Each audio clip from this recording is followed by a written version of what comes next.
a lot of people are always thinking we need to shut down Mastercard and Visa. They are the duopoly, blah, blah, blah. I am less into that war. It's super complex. But the most important is, can we kill the back end? And the answer is yes. Hey guys, what's up? It's me, Aaron Tishner from The Better Traders, here for more Coin Bureau. I am introducing you to Marcos from Tangem Pay. Today's interview is going to be talking about their product, Tangem Wallet, and also Tangem Pay, and how this breaks the mold for what you guys already know about Ledger, Trezor, and all those other wallets, be them paper wallets, hot wallets, cold wallets, all that fun stuff. So, Marcos, how's it going, man?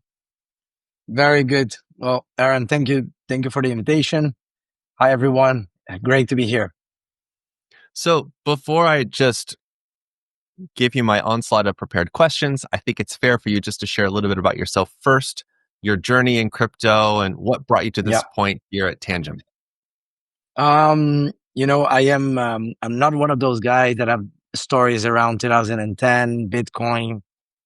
Even though I heard about it in 2012, I haven't done anything. So hopefully I don't disappoint anyone from not being with such background, but being in payments for my entire career, and the past 4 years, pretty much dedicated to,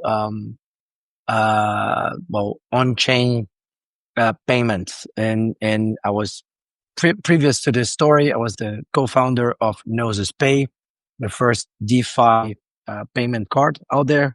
And now I'm here to make, Tangem Pay the solution for everyone in the world, for the 8 billion people out there. That's basically where we want to go. So I consider my dad the Homer Simpson, and I need to serve him. That's my main ambition in life.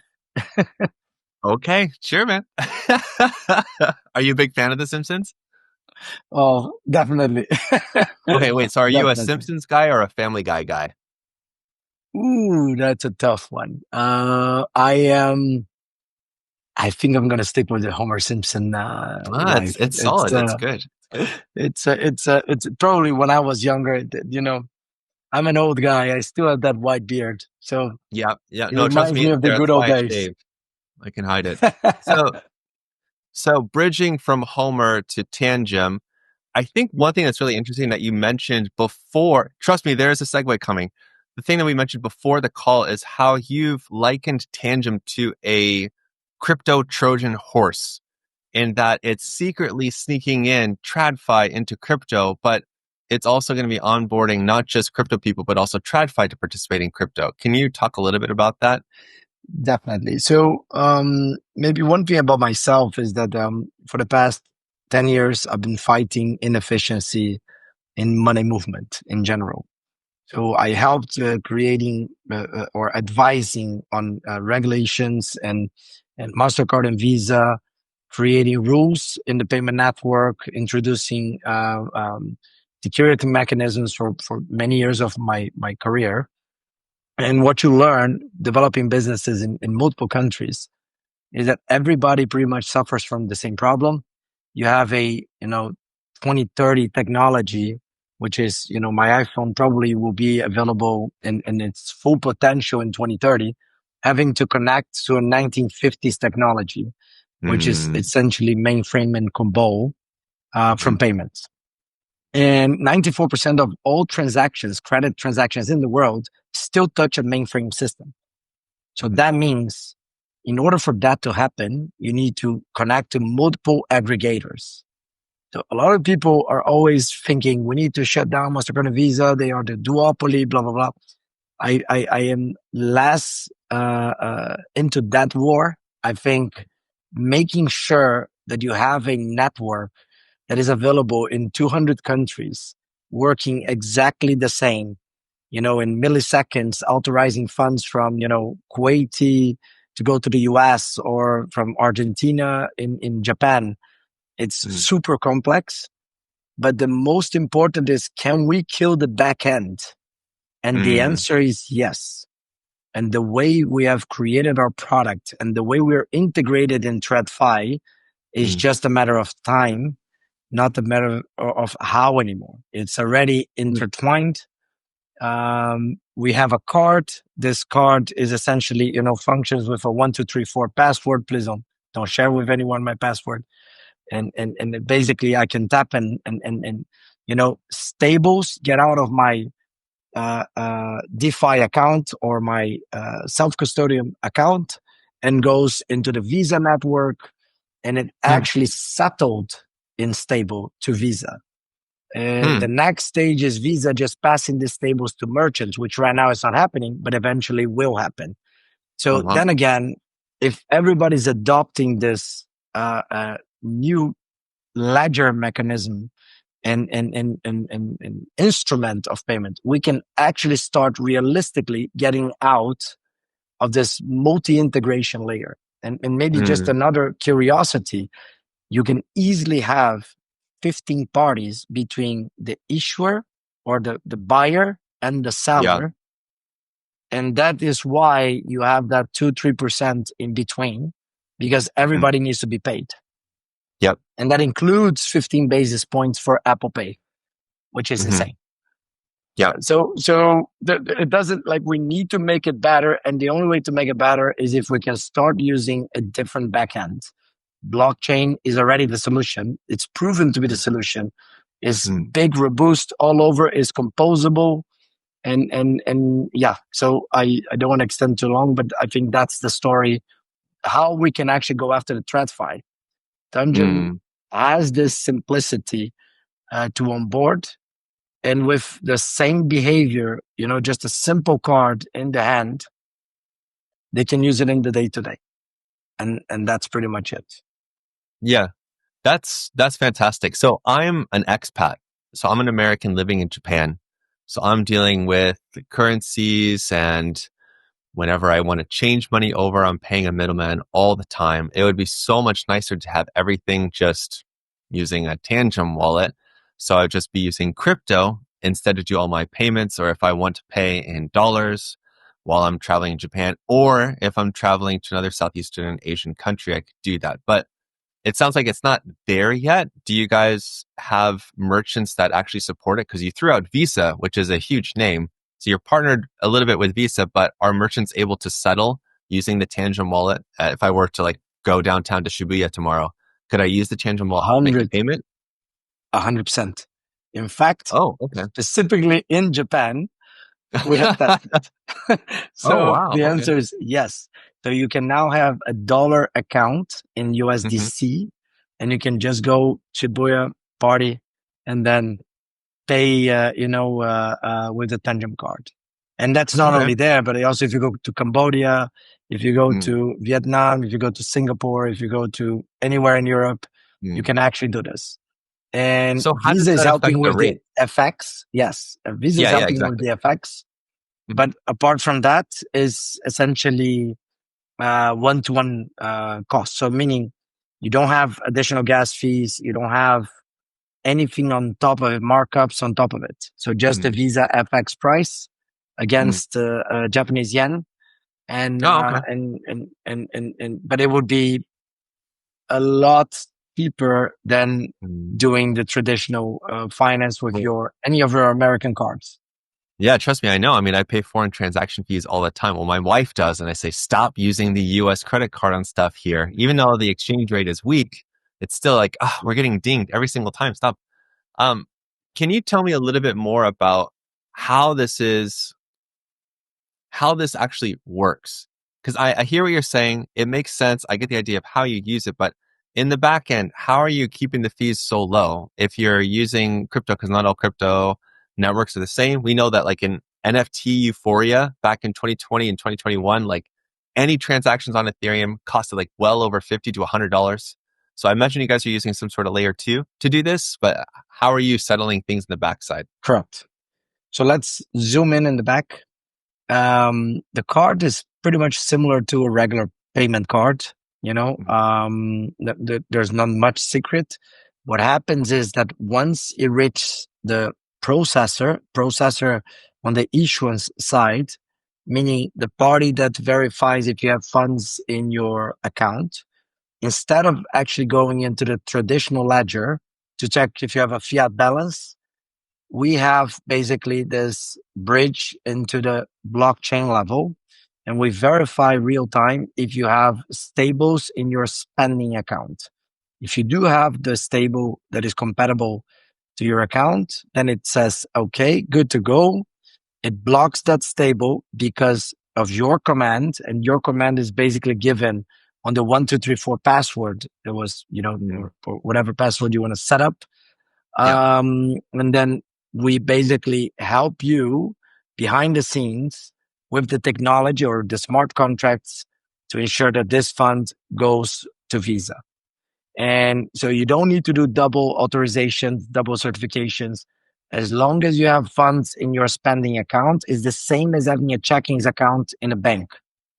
And Okay. Visa has an agreement with us that they will accept USDC for the transaction. Yes, we are using a level 2 or layer 2, Polygon for now. And the reason is because we can actually subsidize together with Polygon the gas fees for these transactions, making it zero gas or zero additional fees for the user just to spend with this card. So essentially, just think of us right now as you have your hardware wallet from Tangem, which is, I mean, my way of looking at Tangem, right? 200 years ago, it's a Swiss business. 200 years ago, a lot of people in the world did not trust their own countries. They started migrating their funds into Switzerland. There was a manager in Switzerland with a key. You go there, deposit your gold, and then you get a key. And then both of those keys will lock, this vault. You walk away with your key. Nobody can actually touch your money. 200 years later, we are a Swiss business doing exactly the same. The only difference is that manager is no longer needed. And the question after that becomes, okay, what do I do with my money sitting there? I don't want my money to depreciate. I want my money to appreciate over time. And that's the growth products of Tangem, where you can stake it, where you can swap it and change multiple currencies, and then always using that key to sign the transaction. Naturally, after that, you want to spend it. So I think the breakthrough technology here is, or the breakthrough is not even technology, to be honest, is that we have created a process to, together with the owner of the license, underwrite our users in a very simple mechanism so they can move funds from this wealth account where they hold their entire wealth, a portion or a tiny portion of it, to this spending account. And the spending account has KYC. The spending account, will go through easy mechanisms to onboard you. And throughout your usage, we can, always ask more questions as needed by the local regulator that you play upon. But essentially, it's just, a simple one click to spend. Yeah. And that's how we want to bring the Homer Simpsons to the story. No seed phrases, no complexity. It's just more of a move it easily and get your money, whenever you need it. So you mentioned KYC. I think that's a really interesting point because the whole ethos around cryptocurrency is decentralization, preserving, your privacy, anonymity to a degree, even though things are very public on the blockchain, as you said before. But if someone wanted to remain anonymous, could they remain anonymous and still use Tangem Pay? Because you did mention KYC, so I imagine that there might be a certain point where you're going to need to know who your customer is that's using Tangem Wallet to make all these transactions. Correct. So that's very, very important point, and I want to be very precise here on the answer. Your wealth is up to you, how you deal with it. If you want to keep it in Bitcoins, Ethereums, or whatever other coin that you or crypto that you feel comfortable with. That is nothing to do with your spending account. So it's very different accounts, and that's why we kept it separate. We believe that your wealth, if you want to have it KYC'd or not, it's up to you, and it should be, it's segregated For the spending account, which is a portion of the money that you want to bring to spend for your day-to-day, your groceries, your gas, your pharmacy, whatever are the transactions you need to go through, that element is KYC'd. So it's just, you have one of your accounts within Tangem. Now Tangem gives you multiple accounts. That account is going to be our known relationship with you. So it would be very weird for the user, because if you have a problem in your hardware wallet or your wealth account, and then you say, hey, my account is not functioning, you're still going to communicate with us in an anonymous way. So we're not going to say, hey, Aaron, how's it going? We're going to say, hey, customer, how's it going? What is your problem? And help you navigate through your problems. Because the team will not know who you are. They won't have access. And then once you KYC and you have a problem with the payment account, then you'll be redirected entire separate team, entire separate infrastructure, which is basically providing the service. So we have deliberately decided not to make that mistake. One infrastructure, is sitting in Switzerland. The other infrastructure is sitting in the US, just to avoid misperception or understanding of vulnerability here between parties. So Tangem needs to maintain that security integrity, and that's priority in our story. So I have another question that's somewhat related, but I'm really curious to see hear from you how Tangem Pay and Tangem Wallet stack up against other existing wallets. There are smaller not unknown, but emerging players. There are also like Crypto.com has a card, Coinbase has a card now. I'm sure other cryptocurrency exchanges have cards as well. How do you stack up against what already exists, and what are you doing differently to make Tangem Wallet, stand out in a special way? I was fortunate to be the first, develop the first solution in DeFi payment. And for the past 3 years, we have been learning around what is it that people truly care.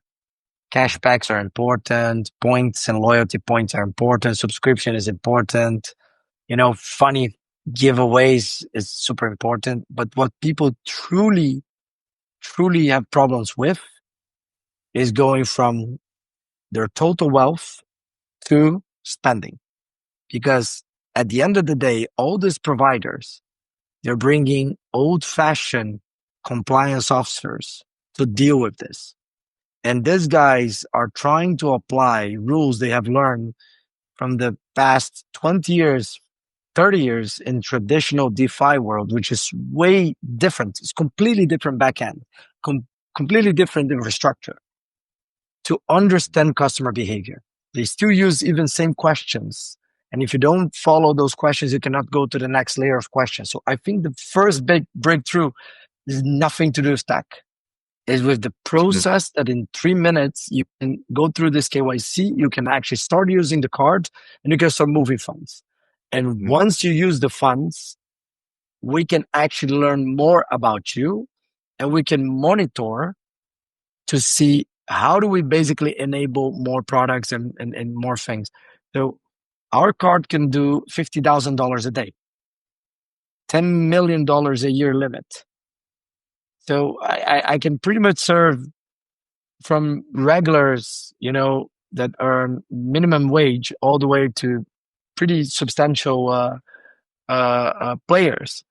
And we are going to create tiers for just different players. But my entire point right now is I understand that these people have to talk to a compliance officer. You do not get them. And we get them. And we're going to make this very smooth for them. From that stage, I will enable more services next year. I mean, from Q1 to Q4, my deploy agenda is going to be very, very interesting, to the degree that you can almost operate a full banking with Tangem. Having an ACH account where Oh, you wow. can basically deposit fiat that immediately goes and converts into crypto or to Mm, USDC, and then you can spend that USDC. And if you need to pay a rent in the US or whatever bills in the US, you can use also this wire transfer back to send this money. Immediately, you can have an IBAN account and do the same in Europe, and you can have the mm, same in the UK. You can have the same in Brazil, all with one KYC.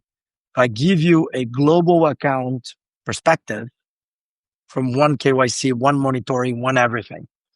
So the mm, evolution right now, I don't plan to be the most rewarding card and the most, giveaway card. This is not my ambition. My ambition is to be the first DeFi banking in the world with the largest, and most relevant user base, because those mm, that hold the hardware wallet, they have substantial finance. I can even call it these days between Treasure, Ledger, and Tangem. We're probably the largest, private bankers in most countries, just with the number of users. And yeah. now we want to give those guys private banking services and hopefully attract regulars to have the Mm, same private banking services. Why not staking and then getting a loan against a stake and then spending your card? And mm, while you're making money, you can actually the same as Barclays would offer me mm, on a traditional fiat with a mhm. very inefficient system. And not Yeah. waiting 4 days to remit my money from country A to country B, and Yep. rather have it instantly. So I think that's where I want to outcompete. Very, direct link to the source rather than having this stack of players providing, ultimately the same thing, but a Hmm. very complex, process that you have to go through many gatekeepers saying, "Who are you? What are you doing?" And then repeating this over and over and over. Yeah. I think is already going to be a lot better. Just that is going to help us to have a lot of people already in our side, Mm, and hopefully with that add-ons and the perks and obviously the cashbacks that we're going to bring into to place, we expect to outcompete. But I'm not in the race for the short sprint. Let's talk again in 1 year and why we're leading in this race. mm, mm, mm. Yeah, I mean, it sounds really interesting. I love the idea of including ACH and IBAN, like that. It's basically creating a crypto-centric bank account. So that way it's truly borderless and settling payments in crypto, earning a yield on it. I mean, it sounds fantastic. I do You have a will be question our though customer. as Like well you are about, the target, right? hmm? The guys that Yeah, are exactly. basically, oh, I mean, you are definitely one of the guys that Yes. we're gonna have it as a customer no matter what. Because Yeah. just simply you want to make sure that the global citizen do have global account Yeah. And I mean, the without world is becoming much more decentralized, much more globalized for sure. Yeah.